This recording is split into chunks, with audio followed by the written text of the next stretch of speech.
Hasret durağında eğlen dur biraz. Beni 5 dakika bekle be kaptan. Bin bir anlatayım bir kenara yaz. Sözümü sözüne ekle be kaptan. Sözümü sözüne ekle be kaptan. Bin bir anlatayım bir kenara yaz. Sözümü sözüne ekle be kaptan. Sözümü sözüne ekle be kaptan.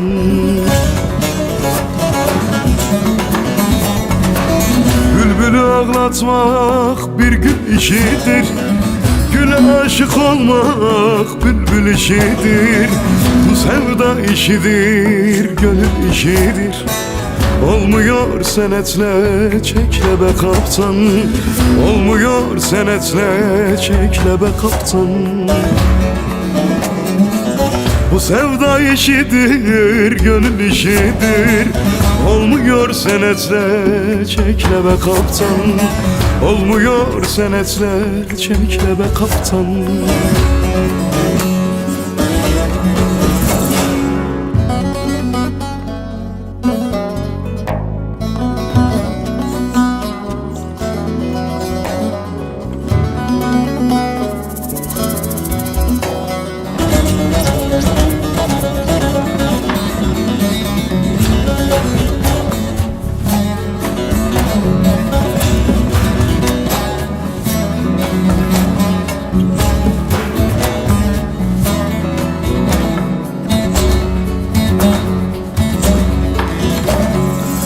Divanesi oldum gamın kederin.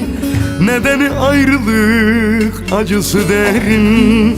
Bir iyilik eyle de varsa boş yerin. Derdimi gemine yükle be kaptan. Derdimi gemine yükle be kaptan. Bir iyilik eyle de varsa boş yerin.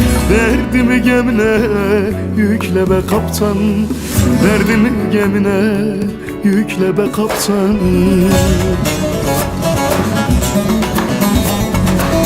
Bülbülü ağlatmak bir gül işidir. Güle aşık olmak bülbül işidir. Bu sevda işidir, gönül işidir. Olmuyor senetle çekle be kaptan. Olmuyor senetle çekle be kaptan. Bu sevda işidir, gönül işidir. Olmuyor senetle çekle be kaptan.